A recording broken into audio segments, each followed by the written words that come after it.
we give your child an intimate learning experience. And so the camp is going to start on July the 8th. It's going to run for 2 weeks from 9 a.m.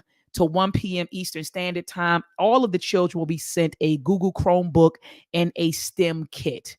I repeat, all children will receive a Google Chromebook and a STEM kit. And so you'll be online with us. Your child will be online with us for approximately 4 hours per day for 2 weeks. And we're going to have a good time. We got a lot of great feedback from camp participants, and it seems like the camp is growing every year. The first year that we did it, we had roughly about 11, maybe 10 or 11 students. Last year, we had 22 students, and it's going to get bigger and bigger. In fact, the school reached out to me in California. 22 Ways of Leadership Academy. They reached out to me, and they have some children that will be joining virtually. As a matter of fact, they said they're going to get a classroom and get the children in the community to come to the classroom to take the camp, to go through the camp over the summer. So the camp is definitely growing, family. So make sure you head on over to UACISTEMcamp.com. I'm going to throw the link in the chat. UACI STEM Camp. Hold on, guys. I'm throwing it in the chat and I'm going to put it on the screen. UACISTEMcamp.com. Okay, go there and make sure that you get your child registered as soon as possible. Also, family, make sure that you head on over to Meltrek365.com and get your Meltrek episode 3. Look at this. I'm going to scroll down, man. Look at this. Meltrek episode 3, exploring the Ma'afa part 1, the arrival of the Portuguese, is now available. And it's available in digital and DVD format. So if you come on over to Meltrek365.com, you scroll down, look at this. You click on the film, and guess what? You have an opportunity to stream or to watch all 3 films, okay, digitally. So your child now, because I know a lot of parents say, well, I don't do the DVDs, Doc, but some parents still do the DVDs. So I still sell you Meltrek on DVD. But now you could come here, click on Meltrek episode 3, and you have an option to stream all 3 episodes. All right. So Meltrek episode 3 is available now. And this particular episode teaches children about the origins of European enslavement and colonization of African people, starting with the arrival of the Portuguese in Africa. Okay, and we talked them, and we walked them through when the Portuguese took over Quetta, and then they went into Morocco, and from Morocco they went into Mauritania, and then they got past Cape Bojador and got into West Africa and started kidnapping Africans up and down the Guinea coast. Your children learn about that, family. So make sure that you head on over here to Meltrek 365. I'm just clicking on all of them to make sure that when you click on them, that you can access the digital downloads. So, and also the DVD format. So I'm going to drop this link in the chat as well. Meltrek365.com, right? Because we trekking 365 days a year to learn about our history and our culture. Ashe. So let me throw that on the screen as well. And then lastly, family, make sure that you get your child. Oh, I spelled Meltrek wrong. I'm typing off fast. MELTREK 365.com. All right, here we go. All right, that's the correct URL, family, Meltrek365.com. And then lastly, make sure that you get your son, enrolled in the Asafo training camp. This camp focuses on manhood development and Black boys between the ages of 12 and 14, family. So make sure that you get your son enrolled in the camp. Space is limited. We only have 20 spaces. And although the camp is based in Baltimore, shout out to the New York brothers and sisters. Shout out to the Philly brothers and sisters. People have driven their son here to Baltimore, kicked it with Dr. Ma'at all week long while their child went through the program. So it's not just limited to Black boys in Baltimore. All right. And we're also launching the Agoji camp for young girls between the ages of 12 and 14. Right. And that will focus on womanhood development and Black girls. So family, be on the lookout for that website. We're actually going to start working on that website probably next week. Okay. And both of these camps are going to start the last Sunday of July. And both of these camps are free. I repeat, both of these camps are free. So make sure you get your child enrolled in one of those camps. So if you have a son, get him enrolled in the Asafo training camp. If you have a young girl, get your young girl enrolled in the Agoji training camp. So without further ado, I'm going to bring on our brother Ankh. And I reached out to him. Before I bring him on, let me tell you why I reached out to brother Ankh. I got tired of seeing folks in the community bang on education, right? I do understand that the current education system as it stands, that the people have strong criticisms. And I understand those criticisms. And some of the criticisms I actually agree with. But to act as if you are against education entirely, I have a problem with that. And so I reached out to Brother Ankh, and he said, sure, I'll come on, and unpack this topic with you. So without further ado, I'm bringing on our Brother Ankh Cat. Brother Ankh Cat, peace and love to you, warrior. How are you? Man, you know what it is. It is what it is, Doc. I've been saying this for years. You've been telling me for years. We've been going around like this. Break it down, Ankh. Break I it down. say one piece, you be like, yeah, but look at that piece. Certain things ain't what you think it is based off of where you at. And I was like, yeah. And so, our message resonates. And it's just time to put it all together. We've been on the same page. And being on the same page don't mean that me and you agree to every daggone thing, because we just have intelligent arguments over conversations. I lose a lot. You know what I'm saying? You win some, it's back and forth. It's a great conversation. I've learned in your areas of expertise, I've learned to defer. And I think I told you earlier, the point was, I said people aren't privy to your connection points in education. Most people aren't professors. You're actually a professor. And being a African American professor doesn't stop you from teaching African American kids or Mexican or whatever. It doesn't stop you because your message resonates around the world, period. Get to proper methodology, uh, understand the field of studies, and don't deny education. And it resonates with everybody. But we have become popularized in a community that absolutely disagrees with education, but yet howls and screams at the top of their lungs as if they're educated. Come on. This is Come the on. issue. Come on. Another thing, we've had educated ancestors that came before us, and they all act like they understand what they were saying. Um, they all act like we're following them. You're actually not. That's the thing that gets me the most, Dr. Yacht. They'll say the name like the physicist Shikanti Diops. Yeah, he's a physicist and an anthropologist, right? Teach. They're screaming to the top of the lungs, Shikanti Diop said this, but they'll quote something from him that's 50 years old in the field study, right? They won't do like Europeans do. They discard the things that Diop's got wrong and throw it in the trash cans of history, and then they'll put him in the museum for the things that he got right. Come See, on. we can't do that. They flip flop it. They glorify the things that he got wrong and ignore the things that he got right. Right. Same with Dr. Ben. Oh, he did this, and they all missed those chapters on evolution. You got Diop's pushed evolution, Charles Darwin variety.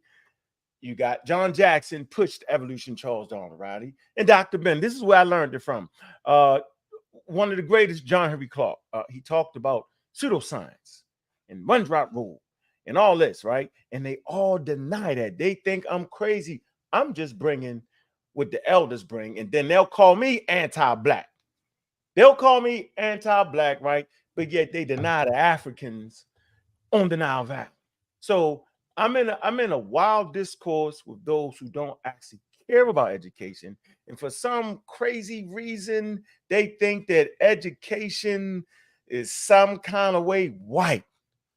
Yeah, like there aren't any mutations at about 15,000 years ago, until about 15,000 years ago, that would even produce pale skin.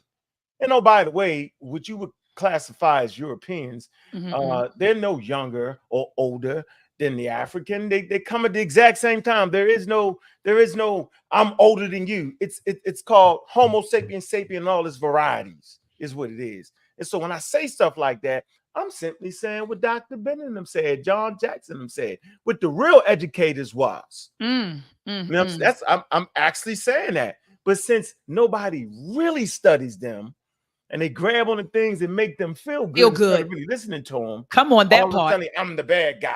So I'm coming to tell you they can never get past me with that nonsense, because I'll just bring the elders. Since I'm against the elders, last time I checked, we weren't supposed to be sitting at their daggone feet in 2024. We supposed to be standing on their shoulders. Simple as that. You taught me a valuable lesson. You was like, well, it's a way to do that. I'm like, okay, I hear you. You said other communities don't just throw them away. No, not at all. You said, and you give a great example of Ben Franklin. Was it Benjamin Franklin? Yeah, it was a Benjamin Franklin. Can we get that? Yeah. So I was saying that Benjamin Franklin thought that the electricity was solely due to the movement of protons. That's what he thought. And later on, scientists said, no, it's not. You know, you got the protons moving in one direction, you got the electrons moving in the other direction, right? So electricity is not due solely to the flow of, oh, let me mute you out because it's a delay. But he was saying, okay, so he was saying that it was not, he was saying that it was due to the flow of protons. Then you had scientists who came later and said, well, no, it's due to the flow of electrons. And so when you're looking at electricity, you got the protons flowing in one direction, you got the electrons, flowing in another. And so anyway, he's still regarded as the father of electricity. They didn't say, well, now that we know that he's gotten it wrong, he's no longer the father of electricity, we're just going to discard him. They took his work. They said, okay, this is the work that he provided. They found an error in his work, but he's still revered as the father of electricity in their culture. So the moral of the story is they didn't just throw him away because he got something wrong. I noticed in our community, we typically, when some of our intellectuals or our scientists or our mathematicians or, our historians, when they get something wrong, we just discard them. So we say things like, oh, you just have to chew the meat and spit out the bone, but we don't practice that. That's not what we practice. We typically will say, oh, they got it wrong, and we'll just throw the work away. But there were some things that they got right, and I even would think about this. We could think about this, Brother Unk, from the lowest level. Think about our parents. Our parents didn't tell, Brother Unk, there were things our parents got right, and there were things that our parents got wrong. So as their children, you say, well, you know what? There were some good things I can take away from what mommy taught me, from what my pops taught me, and then the stuff that they didn't get right, I'll try to make sure that I stay away, so it's the same thing, Brother Og. Chew the bones, chew the meat, spit out the bones. And a lot of times what I've noticed in the community is that we typically don't do that. We just discard our Black intellectuals when we feel like they have said something wrong or they've gotten something wrong. Peace to Dr. Asar Winkler. He's in the building. Dr. Asar, what's going on with you? Oh, Lord, let me take him out. let me let him get his sound together. I thought Dr. Asar was ready to go. Like, let me get that sound. So I'll let him get his sound together, and then I'll bring him back on. But he wanted to weigh in on this because he and our brother Ankh have been talking about the anti-education pro-Blacks as well. And you know what I noticed, Brother Ankh? They'll prop up people like Dick Gregory. Man, Dick Gregory, they'll send videos. Dick Gregory, right. He's a comedian. They'll prop up. They post videos. Oh, Dick Gregory even said, that education is useless. It doesn't push us in the direction of liberation. I can play that clip, but he they prop him up. They also say things like Malcolm X. Look at Malcolm X. Look at Malcolm X, Doc. Malcolm X didn't have any degrees. He didn't have any degrees. So what good is education? People that we revere. And I'm like, hold on, wait a minute. Malcolm X is the same person that said education is the passport to the future, for tomorrow belongs to those who prepare for it. That's what Malcolm X said, right? And Malcolm X also, where did he go and teach a lot of times, Brother Ankh? You saw him in the universities. You saw him go on campus.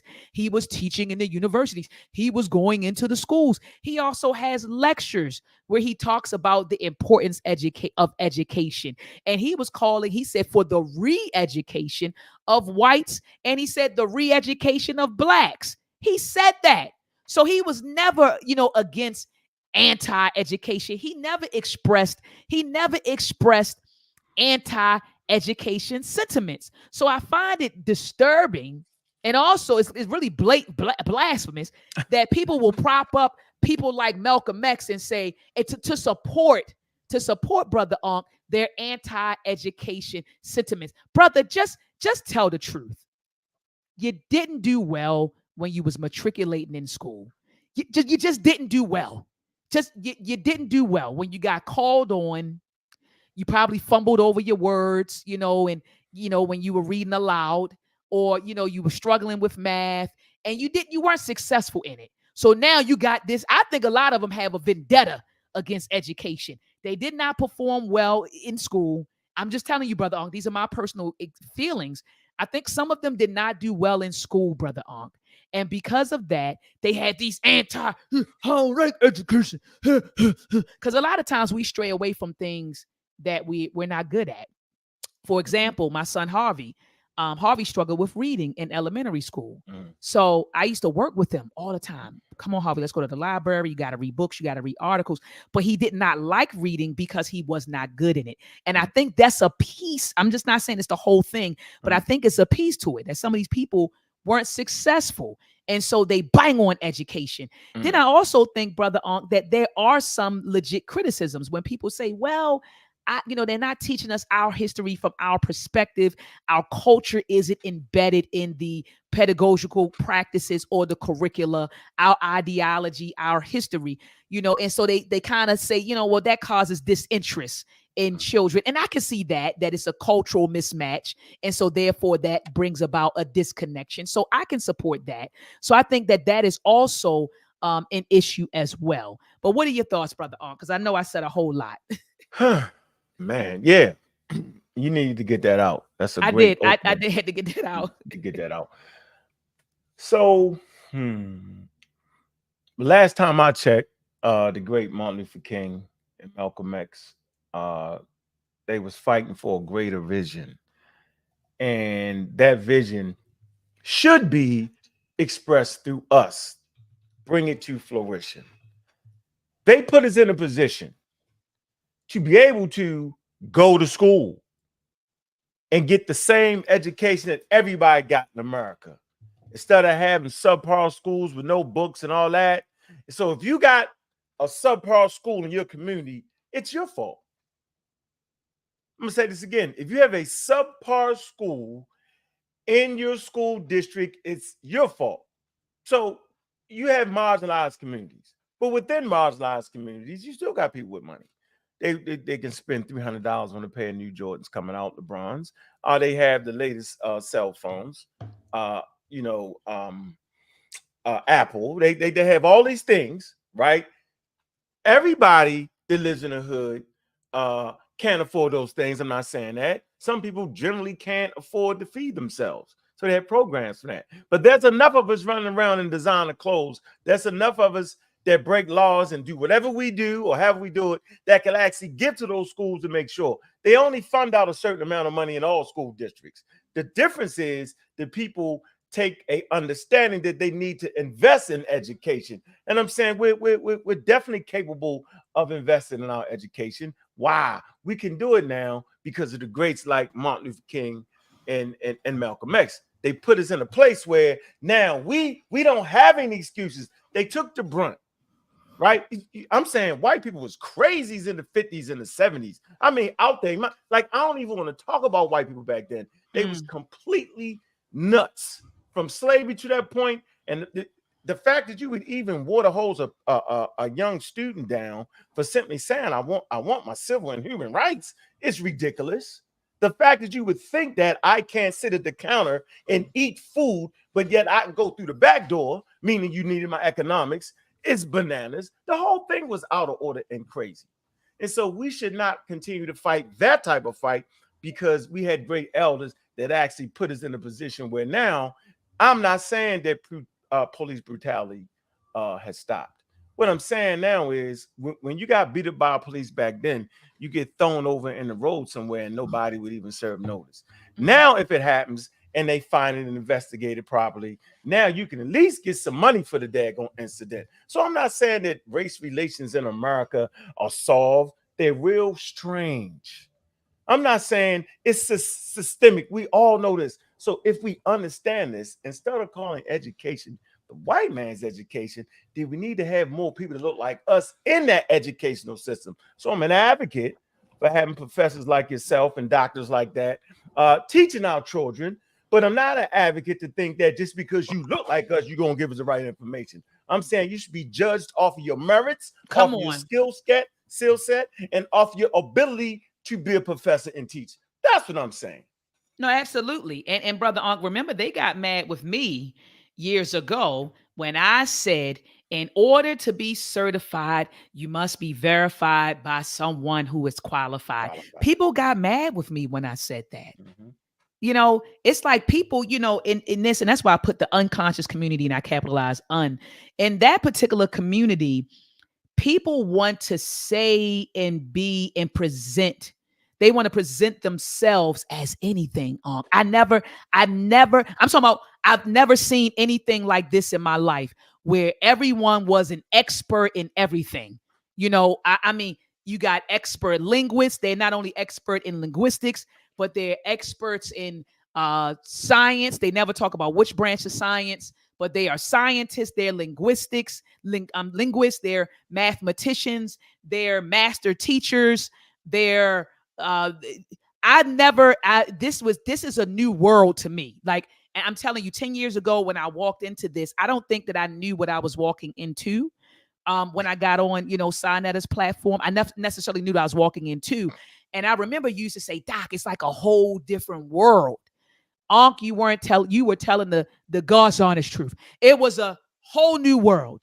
You got folks who are mad at you because you have a doctorate, you know, but then they claim to be pro-black, but then they mad at you because you're a doctorate, mad at you because you're critiquing the methodology of these so-called scholars, because I came in critiquing these books that they were presenting, and I told you they were glorified book reports. I said, "Oh, these aren't books. I mean, these people. I wrote 100 books using Google with no data, plagiarizing." So when I was calling out that type of stuff, right, looking at the plagiaristic behavior in the community, looking at the false information, right, the pseudo information that was being presented, critiquing their methodologies, calling them out for not being experts in these fields that they're talking about, I got tomatoes thrown at me, brother Ark. I got tomatoes thrown at me. Who she thinks she is? Then I wasn't a real doctor. Remember that? I wasn't a real doctor. A real doctor. Yeah, I wasn't a real doctor. And they didn't even know that you could get, they didn't even know in the unconscious community that you could get a doctorate or a PhD in a field other than medicine. They really thought that electrician. Yeah, they didn't know the difference between an electrician and an engineer. Right. I'm like, wow. So you don't understand that you can get a doctorate or a PhD in fields other than medicine. And they didn't know the difference between a damn engineer and an electrician. Brother, I never seen a community like this. I never seen anything like this, you know, in my life. Then you had Polite using words, you know. I mean, I remember I used to call you on the phone and I said, brother, people calling him articulate. Oh, he's articulate. And you know, I'm a wordsmith. I love to read words. I got the dictionary. I got dictionary.com. I'm sorry, the dictionary.com app on my phone. I get up every morning and I love to look at different words and expand, you know, expand my vocabulary. I love to do that. Brother Polite on there. Yeah, because they didn't extrapolate. And then before they extrapolate, they didn't interpolate. And they did. And then people like, wow. Yeah. I said, oh my goodness, I didn't know. Yeah, scamming. But Dr. Winkler, welcome to the panel discussion. We're talking about Malcolm X, anti-education, pro-blacks in the unconscious community. I wanted you to weigh in on that because you and I have had private conversations also about these anti-education sentiments that are being, you know, that are circulating on the internet. You know, I just seen a post yesterday. I sent it to Ankh, and I'm not going to call the brother's name. I'm not going to do it. But in his Don't send post, it to me because I would. No, I'm not gonna do it like he said, never confuse education with intelligence. You can have a master's degree and still be an idiot. And so, that you got stuff like that floating around. Dr. Asar, you also have, and I sent this to you. Hold on. I know I sent this to you as well. Here you go. This is our inbox. You and I were talking. Another person said, never confuse education. Yeah, yep. It's the same post from a psychologist in Baltimore. And she has a damn master's degree. She said, never confuse education with intelligence. You can have a master's degree and still be an effing idiot. So she added effing to that. And then again, you have, like I said, this stuff that's floating around. Dr. Asar, I want you to weigh on this. What are your thoughts about, the anti-education sentiments that are being circulated on, social media and throughout the unconscious community? Oh, your mic, Doc. Okay, can y'all hear me? Yeah, we hear you loud and All clear. right, peace, brother Unc. Peace, Dr. Mayat. How you doing, Peace, brother? peace. All right. Oh man, I think you two already laid a wonderful groundwork. And I think is a bit disheartening because I know that there's some that truly believe these things, right?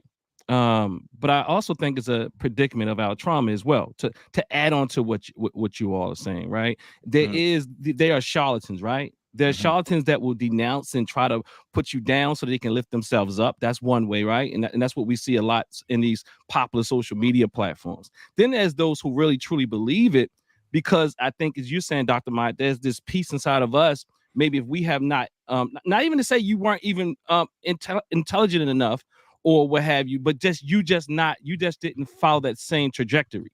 You just didn't reach that level of education or what have you. So there's a level of emptiness inside of you that now wants to now also lift yourself up. So now someone's speaking for you, like some people are speaking for you. So now you kind of follow that. But there's this other piece that, that I often speak to, that we believe the white man has the monopoly on education. Come on. We believe that education is the white man. So when they see you, Doc, they see someone who is a representative of the white system.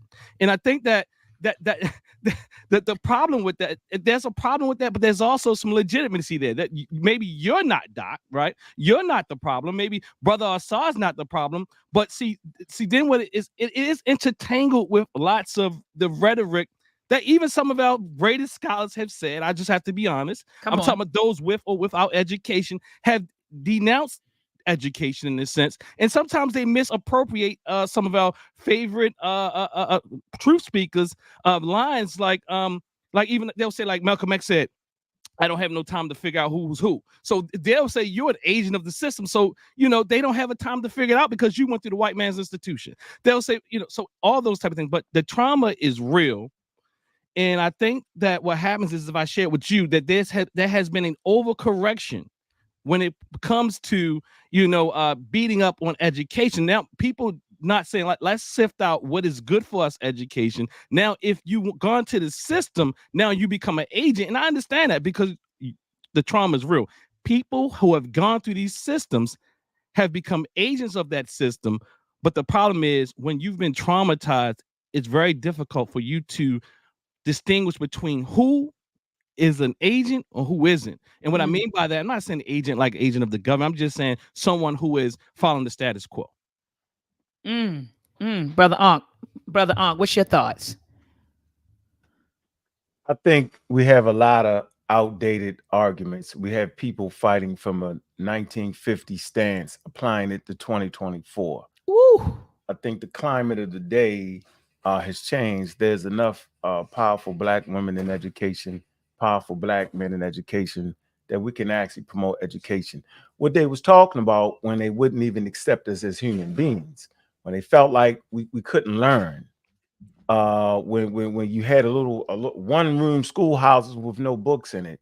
I think that's what they were speaking to as far as not allowing us to get educated, right? They absolutely felt like you couldn't learn. They absolutely felt like that they were better based off of racialized terms. Okay, hyper descent. When you take the person and put them at the bottom, you name them Black and you put them at the bottom. And that's what those elders was actually fighting for us to bring that same fight in 2024. I found it to be super ridiculous. we are intelligent enough to actually see the struggle and the fight of what they went through. We're privy to that now. We can play Monday morning quarterback, right? We're privy to seeing all the mistakes they made.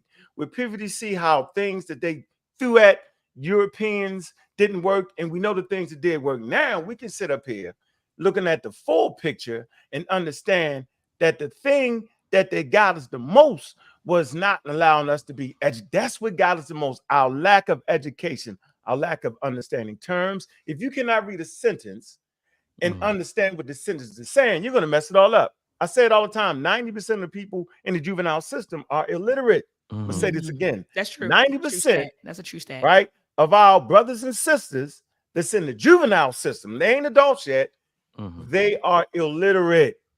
So to fix this thing we talking about, the foundation has to be education, has to be scientific literacy, because scientific literacy actually will help you understand and qualify what your actual civic duties are as an African American. It'll make you understand where that term came from. Did it just pop out of nowhere? Should it be a political term? So saying black, I'm a black man, I'm black and I'm proud, black African power. Yet I make the statement that race is a social construct. It's education that will bridge those two ideas together and put it in proper context, so you don't think I'm an idiot by saying black African power, okay, but race is a social construct. There is no such thing as a black race. If you're not educated, you'll say, what the hell is he talking about? Right. See how education will bridge that, right? You get that? So I'm saying we lack education, right? But we stick our chests out as if we super intelligent. That's crazy. So you're talking crazy about education, okay? But yet you get on stage and you call yourself a doctor and you are not. Come on, that part. See, the whole thing is confusion and foolery. That part. Confusion and foolery. Wait a minute. White man's education, but yet you use terms like Dr. Feel Good. He's not a doctor. Dr. Sabe, he's not a doctor. These are people we came to love. But in reality, and they talk about the white man's education and how crazy it is. But you're using the titles. Scared to say what I'm just saying, but I'm gonna say it though. So then, why use the titles then? Yeah, don't use the titles. Why start saying, well, science this and science that? Because they know those titles actually have power, right? Absolutely. They know that science has power, and they know you're not getting anywhere without people. You know what I'm saying, that has those titles to help build your community. That's why, but they play this wild game, and that's what really gets you, me, Doc, is that it's complete foolery at the end of the day. It is complete foolery. And then to say that someone who has gone through the process, right? They've gone through high school, they've gone through, undergrad and grad, and to say that that did not take a level of intelligence is mind-blowing. I think that it absolutely does take a level of intelligence. It takes a level of intelligence to read, to write, to problem solve, and then to solve novel problems, right? So for example, in order to get your doctorate and or your PhD, and a lot of the programs, and I'm not going to say all of them, I know I can speak to my particular program, the program that I matriculated through. You had to solve a novel problem, right? Something that has not been solved before. And you had to conduct research, right? You had to formulate a research methodology. You had to conduct research. You had to collect data. You had to produce something. You had to go in front of your peers and present all that you've researched, all that you've created, and you had to defend your work, which is, like I said, novel. It's novel to the field of study.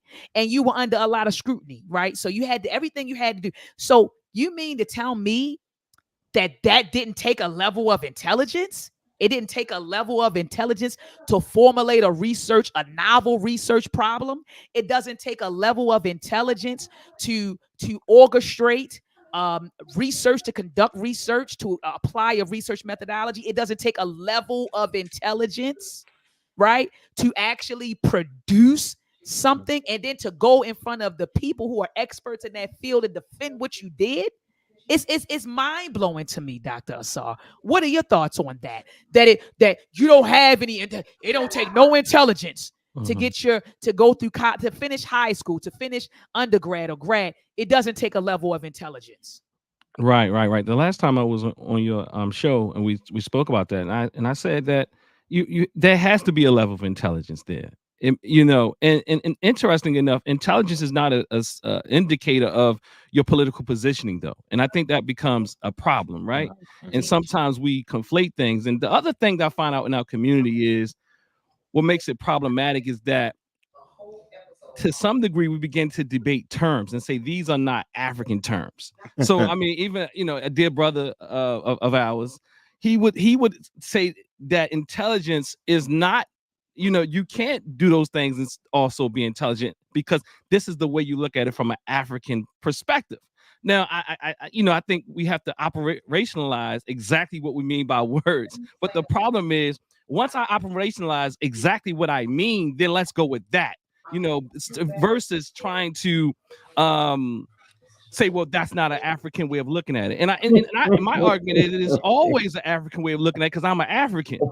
And so if I operationalize it as an African, it now becomes African. Now, can I speak to something Unc said a few moments ago?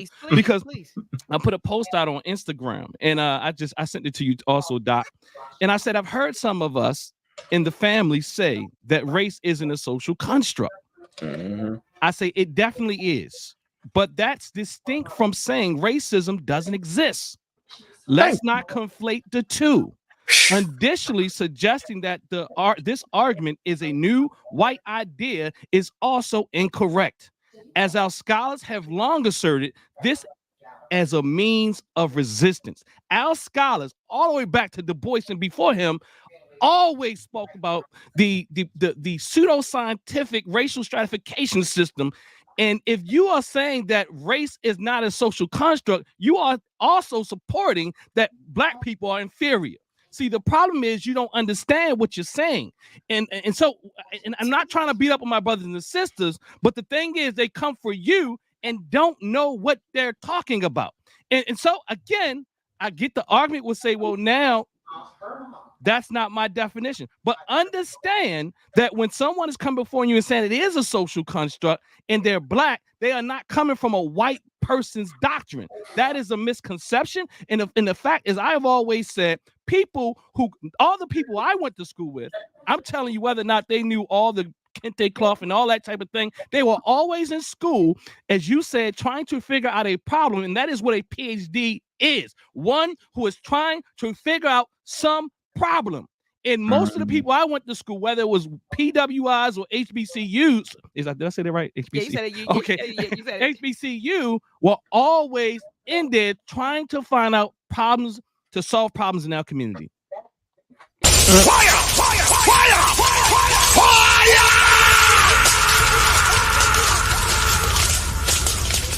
So it's bananas to me that, you know, someone just said on in the chat, they were saying how like nowadays you could just make a YouTube channel and just call yourself, you know, an expert in anything, right? You could just be an expert. And that's how it is in the unconscious community. You know, you could just present. You don't have to show that you've gone through a process where someone who was qualified verified that you are actually knowledgeable in this field of study, right? You could just present.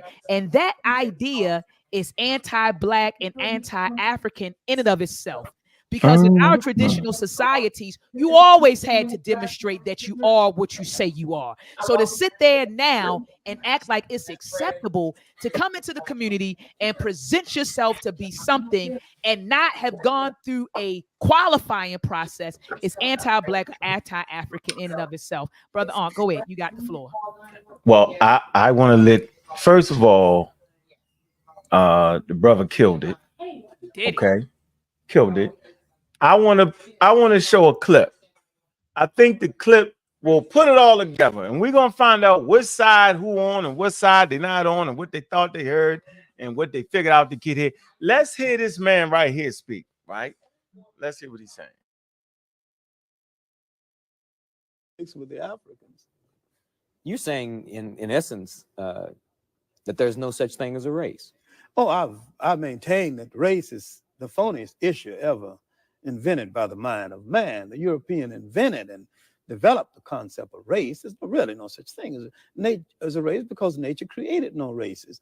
The whole race is a man-made thing. You know, Well, how did people get to be French and English?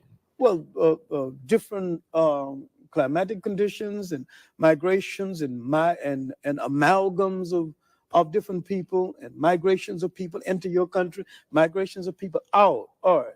Now this is an ethnic grouping as against what we call race.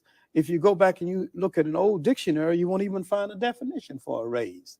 Race grew out of the pseudoscientific development of Europe. And this is what Rogers was addressing himself to, and saying that according to your rule, which is ridiculous, a lot of you belong to us. Well, in another context. So see, this is the damn problem. This is the problem.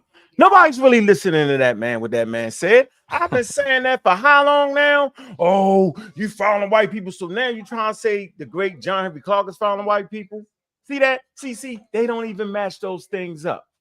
They don't even listen to. Matter of fact, it's almost like there's a certain amount. I'm gonna say it. I gotta say it. There is a certain amount of education you have to start to understand certain words that certain people are saying. There's levels to this thing right here. So I don't bash people. I only bash you after I done showed you the clip and then you argue it.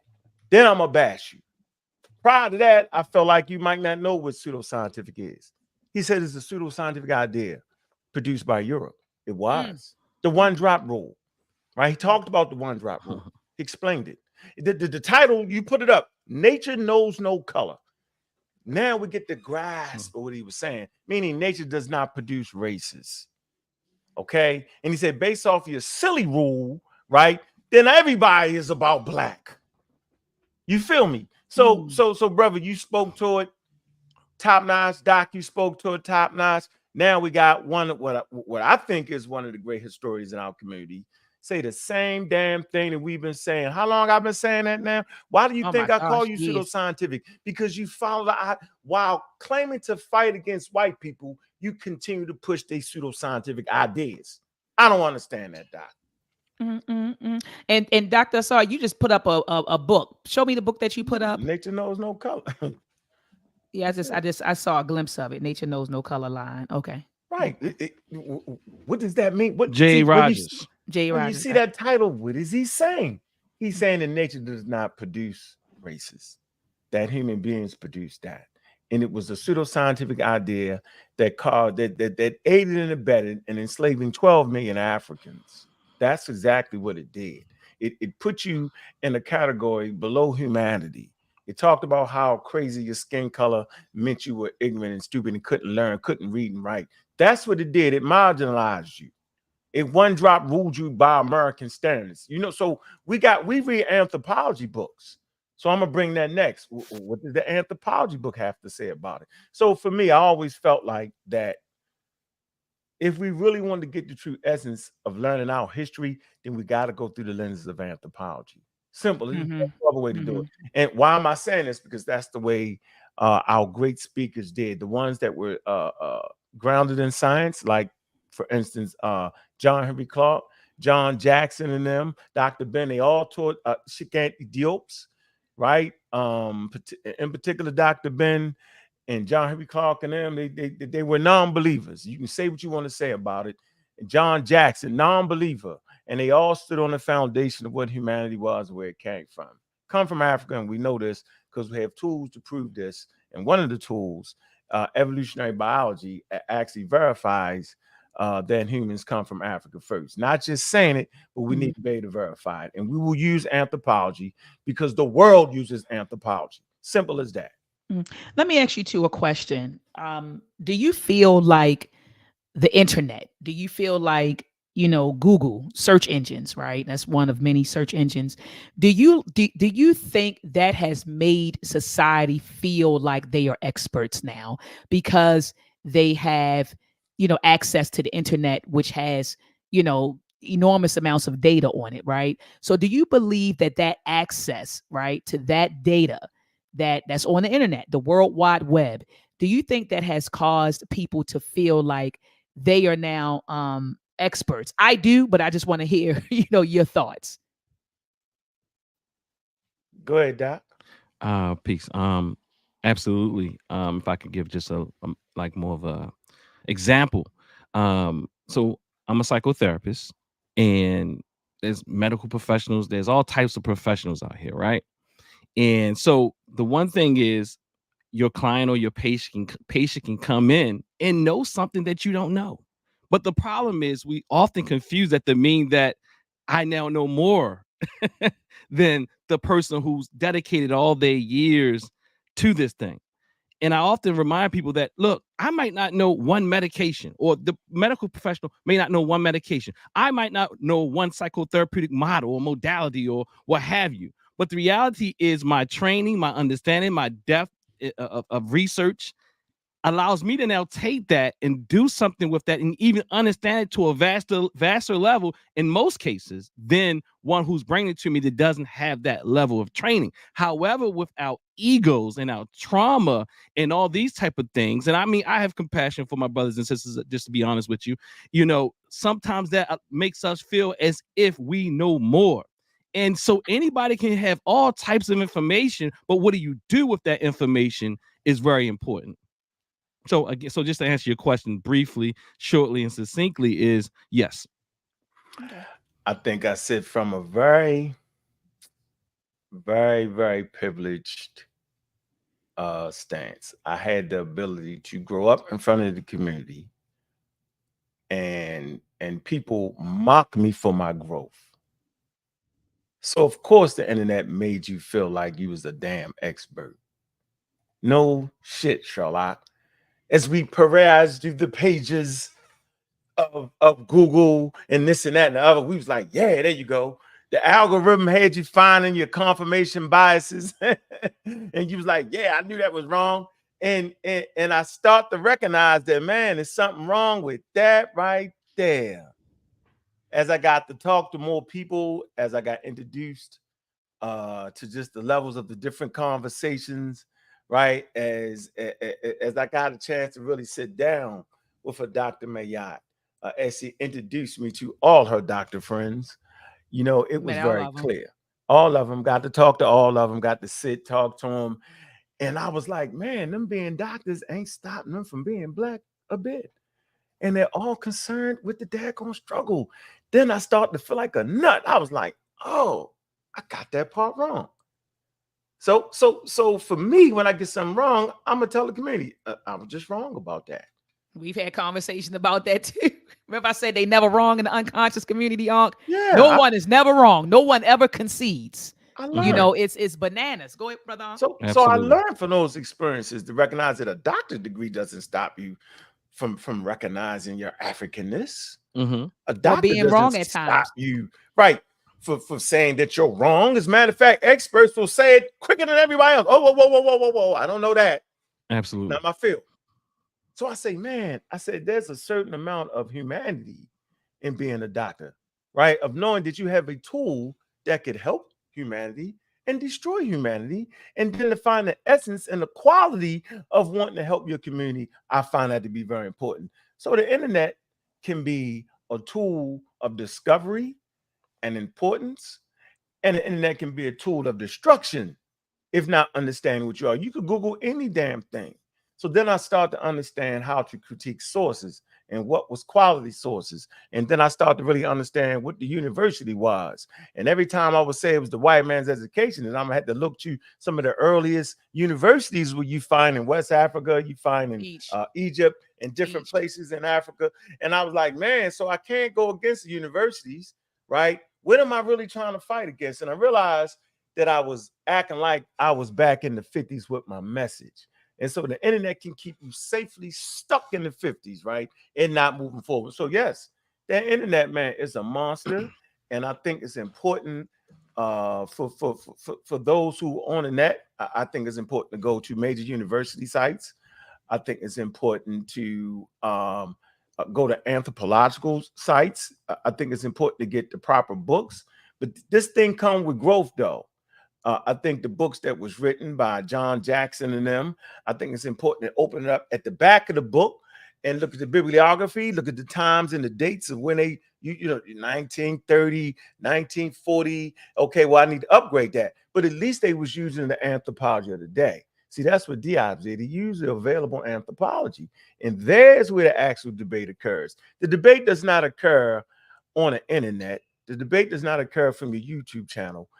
It actually occurs in the field. That's why I appreciate the good sister and the good brother, because you're actually in the field where you can actually challenge that. You don't challenge it on YouTube talking crazy, acting like you're a doctor. You know what I'm saying? And it's a lot of that going around, Doc. It's a lot of people challenging these experts and not an expert themselves. You got to get in the field. You know what I'm saying? To challenge the field. That's my stance, and I'm sticking to it. I'm with you. Go Can I ahead, build- Doc. Go ahead, Doc. Can I build? Okay, I want to build off of that. Now, this, I got this from a brother that y'all just like told a stress not too long ago.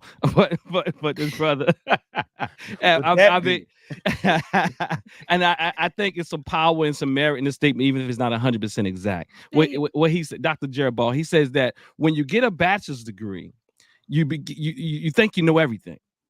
When you get a master's degree, you realize there's various perspectives, and when you get a doctoral degree, you realize I don't know shit. Facts. That's so Doc. That's so fact. You're like, God damn, right? So that humility that you're speaking about, brother Ankh, it comes from that place. Like, look, and even to also recognize that science itself says you don't know everything, but this is what we know.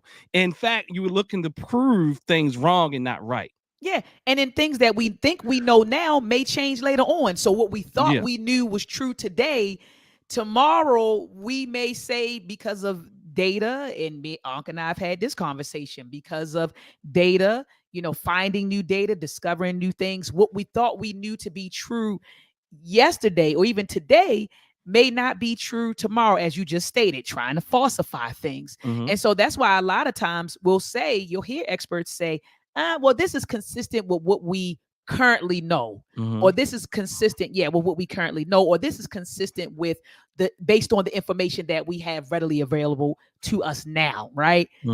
But as years go on, we just, with new discoveries and different things, we tweak, we tweak our theories, or we tweak our knowledge. I'll say that, based on what we have. So yeah, would you say, Ankh? So I would like to show you an example of this. This is an iPhone. And let your mind run for a minute.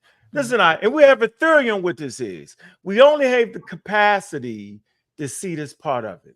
That's all we have. We only can see this. Okay, there's cameras, there's that, there's this, is Apple there. Okay, that's what it is, right? And as we gain more insight, as we gain the tools to rotate the phone, we start to see there's other discoveries here. Now we have to change. It ain't just this side, it's that side. And oh, by the way, there's the Sharpie right there on that thing. See that? See? So science is always changing based off more available information. And I think those are the points that the experts understand and the typical novice do not, because they think, wait a minute, I thought you had the truth. Science is not looking for the truth, it's looking for the approximates. But who can understand that without education? That's very uncomfortable. That's a very uncomfortable place to be in. And this is why our people are led or compelled to follow those who you call pseudo. And it even baffles me to a degree that the community says that y'all created the word pseudo, like y'all just made this thing up. I mean, you would know that word existed well before you even heard Dr. Clark, right? So nonetheless, this idea that we look for in our trauma, whatever that trauma is, human beings want to feel safe. Our anxieties, we want to feel safe. So we're more likely to look for people who say they have the answers. Hence charlatans, hence con men, hence, the polites. I'll throw some names up there if you understand what I mean by the polites, the nature boys. Right, I'm absolutely. not gonna, so those type of folk. Absolutely. No, I mean, I couldn't agree with you more, but I mean, everything that you brothers stated, I concur with 1,000%. And it's just to be honest with you, it's insulting when folks will come to me and talk about all this electrical engineering. And I could throw a jab, Brother Ankh. I'm not gonna do it. The brother, in New York, he presents himself as an engineer of some sorts. And remember I told you the children were in the school building bridges from popsicle sticks, and he was saying that he had a STEM program. But I'm not gonna go there. But what I noticed, and also the kids were in there doing STEM kits off of Amazon, and you could use STEM kits to promote STEM and stuff like that. But then to use STEM kits and build popsicle sticks bridges and say you have this elaborate STEM program, I think it was just very disingenuous. But it's very insultful to me, Brother Ankh, that people will watch a YouTube video on something and then come to people like myself or Dr. Dennis, who has put in years and years of study, and act like now we're on the same level. And it's not that you get what I'm saying, brother? They watched a YouTube video on electrical engineering, and now you want to come to me and present yourself as an electrical engineer, right? Or they watch a video on, you said psychotherapy, Dr. Asar, right? And now they're coming to you as if they can challenge you and go at you because they watch a YouTube video, or because they Google something, and half the time they don't even know what they're looking at. When they Google it, they found an article that supports what they feel or what they believe, and now they think they can roll with the big boys or the big girls. And so, like I said, it's actually insulting. And I do believe that access to too much information and disinformation has a cost to it. It's a consequence to it. And I think that that's what we're seeing now. Everyone who has this access, now they become the experts. They're now the master teachers. They're the doctors. We don't need to go to school. We just watch YouTube, right? And now they want to come to experts who have spent 10, 20, spent a lifetime studying this particular area. And then you think that you can challenge that person and, and hang with that person. It's actually insulting, Brother Ankh, to experts of that field who put in those years and years of study. Fellas, we're at an hour mark almost. Do you have any closing words for the listening audience? Well, you just explained the Dunning-Kruger effect. Right? Break that down. Hold on. Let me put this. I see you got something else up here. Well, I want to put that video. Well, the Dunning-Kruger is defined as the tendency of people with low ability in specific areas to give an overly positive assessment of disability.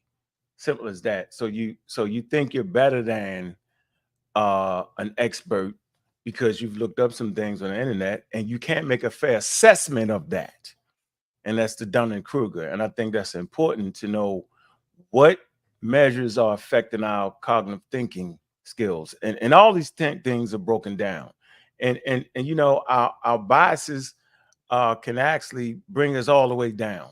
And we have to learn how to conquer our biases with elegance and grace. Let me play this clip right here. This will be my closing statement in this clip right here. I think this is important to our community. Ashe. If race is arbitrary, then could we say that being called black was a political term? It's a political term, and a term which indicates our self-awareness at this juncture in history. And I think we really need it. We need to really bathe in blackness for a while, but I wish we'd get the bath over with and go on to something a little more important, because black in itself is not an ethnic term. Black tells you how you look, but it don't tell you who you are. We are essentially an African people. Wherever we live on this earth, we're essentially an African people. And we relate to the millions of African people throughout the world, including the uncounted millions of Africans in Asia. The word Afro-American or African-American would probably be more appropriate and more honest and more in keeping with what we actually are, because all of us are not positively, physically, real jet black. And so the argument now sometimes is between the supernationalists and the mild nationalists and blacker than thou, when blackness is a state of mind, a state of attitude, a state of approach to things that can exist in almost any of us, including from the blonde black person to the jet black. And the jet black can be traitors, and they can be patriarchs. They can be a whole lot of. See, we've been everything in history from saint to buffoons.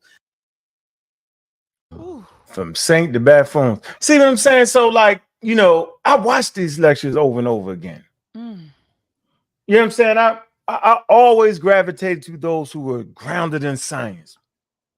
Not religion, but grounded in science. So, did you hear what that man just said? Oh, I heard what he said. Like what? Like you. So, Who amongst you think that you're gonna put that together better than how he just put that together? That's how the high level conversations are supposed to go. So that'll be my my closing statement. I'll close with the great master teacher John Henry Clarke. Ashe.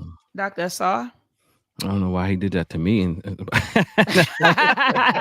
Say, I close with Dr. John Henry Clarke, and then we talk about Dr. Asar. Like, hold on. you know, all praise, right, to the great Dr. John Henry Clarke, right? So I say this as a social scientist. So I come and I also say that we come with love. Sometimes it doesn't feel like love, right? We come because we care about you when we say these things. And I've been in many circles where this type of information is seen as an attack. And I'm saying this is not an attack because it's not even easy for us to highlight things that we know that you don't want to eat. But we love you so much, we know that you might throw a blow at us because you don't want the medicine. So again, this is medicine, and we're just messengers bringing the medicine. Right. So to say that, what I'm saying is I don't come before you to belittle, to say I'm any better, or any of those type of things, because none of us are anyone without all of us, right? With each other. So again, I just say I ditto the words of Dr. John Henry Clarke, and I appreciate Brother Unc for you always keeping that very clear. You know, very clear that this is what our elders have said. This is what our ancestors have said. And, you know, and not to say they always got to be true. I mean, right. But the fact is that this is what they said, and I'm still marching in line with what they're saying, even if I do say that this piece right here wasn't available at that time. So again, I thank you, Dr. Mayat. I thank you, what do you call it, supporters of Dr. Mayat and Brother Unc for having us today. No, and Doc, I appreciate you, and I appreciate Brother Unc. I need you to come back. Remember, I wanted to talk to you about trauma and trauma responses to different experiences, right? Or different violations. And so let's connect, you know, via text and see when you could come on, you know, sometime this week. I do know on Wednesday at noon, Brother Tony Browder is going to come on because he's slowing down. He's getting ready to really retire. He's like, I just had a grandson, and he's like, I'm bowing out. You know, I'm getting ready to live the rest of my days. He said, you know, spending time with my grandchild. So he's pushing a lot off of his plate right now, and rightfully so. But he's going to come on the platform on Wednesday at 12 noon. So I'm thinking, I don't know, Thursday or Friday, if you got something going on, even before Wednesday, if you want to come on Tuesday, you know, or Monday, you know, just let me know what your availability looks like. So every day this week looks good for me, with the exception of Wednesday. All right. But I definitely need you to come back, Dr. Asar. I think my closing words, I'm going to close with Malcolm X. Today is Malcolm X's birthday, and Malik El-Shabazz, Nana Malik El-Shabazz, would have been 99 years old today. And so I do want to close out with a quote, with him speaking, and he's going to be speaking on education. Let me share my audio. These are my closing words right here.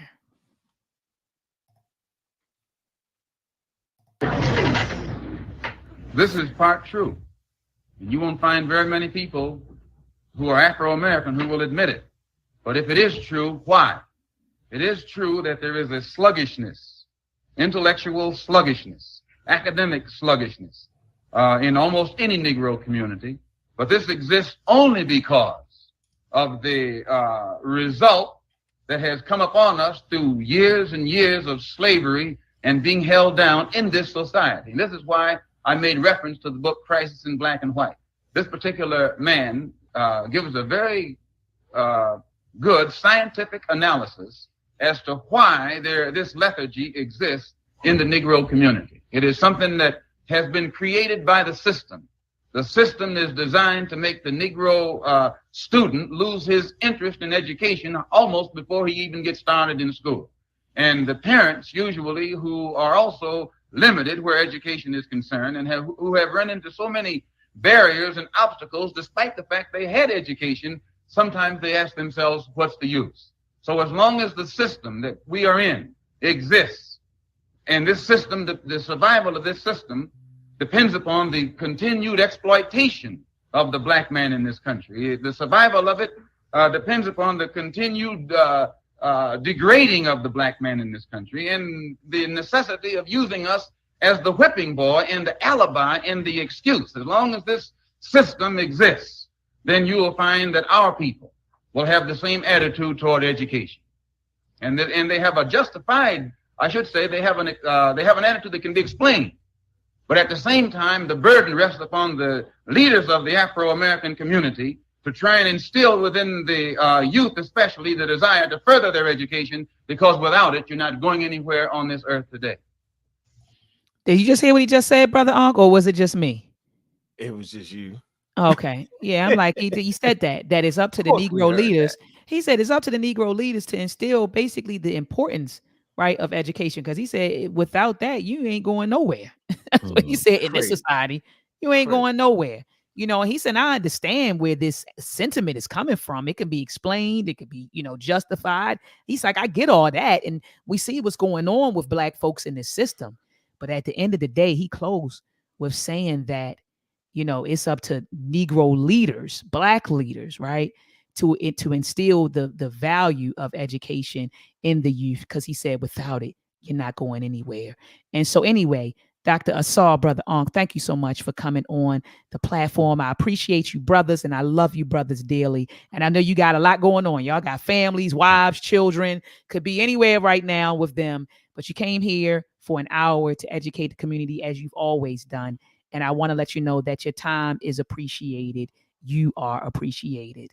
All right. To the folks who are watching, thank you so much. For the folks who are watching, thank you so much for tuning in. You could have been anywhere today in these YouTube streets, right? Or in these IG streets, could have been anywhere, but you were right here with us, and we appreciate you. All right. If you haven't subscribed to any of our channels, I know Brother Ankh he's streaming on his channel right now, his channels right now, and I'm streaming on my channels. Make sure, family, that you subscribe to our YouTube channels, hit the notification bell so that whenever we go live, you will be notified. I see my IG families in the building. Peace and love to everyone who's watching on IG. Thank you so much for being with us tonight. Real quick, Doc. I'm about to go live on the Community of Skeptics and have an after party show. Let's do it. I'm coming over there with you. Let's do it. Let's do it. Community of Skeptics YouTube channel. All right, y'all. So the family that's watching on IG, thank you so much for tuning in, y'all. Peace.